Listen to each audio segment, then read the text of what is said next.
Je to nejaké... Tak, teraz môžeme začať. Čaute! Vítam vás pri tomto videu. Ako ste si možno všimli, že máte taký uhol pohľadu, že fižaj. Takže to možno tak trošku tušíte, že to bude niečo akčné, pretože berem takú maličkú kamerku so sebou a ide sa diať, teda, ako som už spomínala, niečo akčné. Mnohí už možno viete, pretože ma sledujú asi skôr iba moji kamaráti. Takže čaute kamoškovia, viete, že som z Trenčína a možno tiež viete, že Trenčín bolo kedysi mesto módy. Trenčín ako často spomínané mesto módy opäť ožilo a otvorilo svoje brány módnej revolúcii. No teraz je to skôr také mesto opravy, by som povedala, však sa sami pozrite. Vidíte tu iba kukuricu, ale však ja tam dám nejaké fotečky.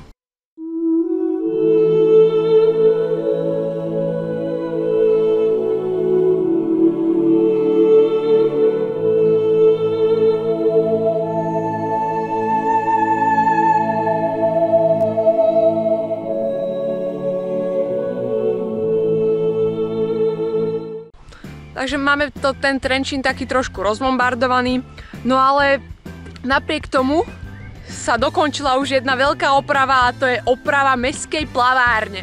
Takže áno, už konečne aj Trenčín má mestskú plaváreň po 3 rokoch, odkedy sa nám vlastne zatvorila naša mestská plaváreň bývalá. No a ja som to využila a idem teda otestovať túto mestskú plaváreň. Tak poďte so mnou. Intro!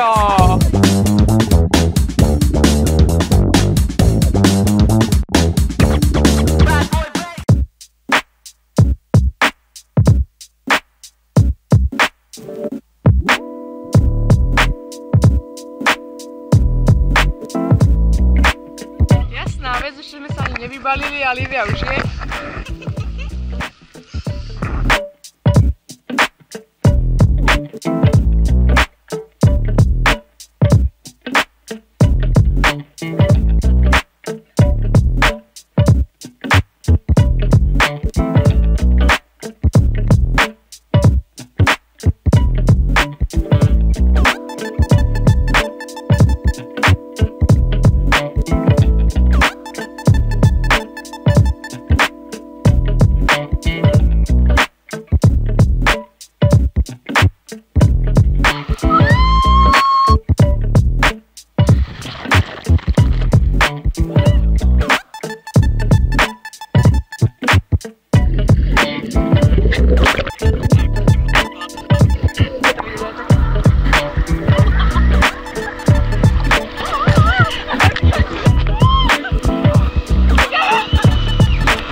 Tak to by sme mali koniec takého krátkeho zostrihu toho, ako sme to prežili na tej plavárni.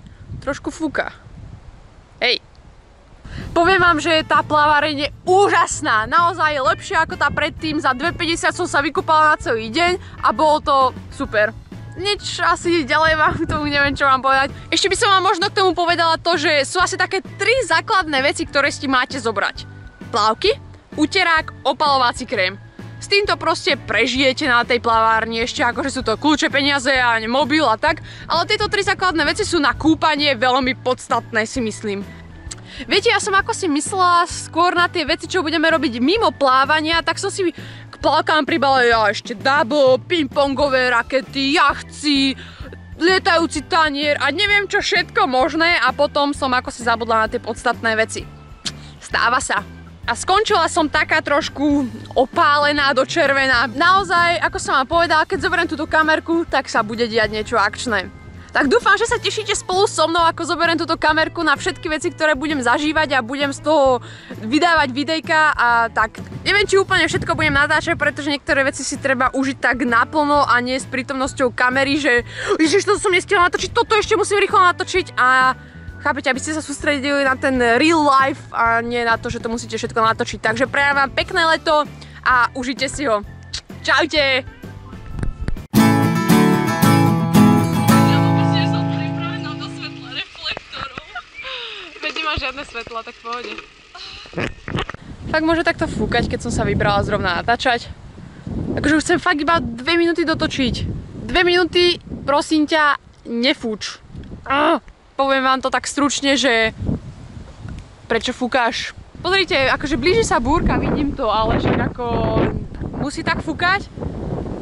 Plus.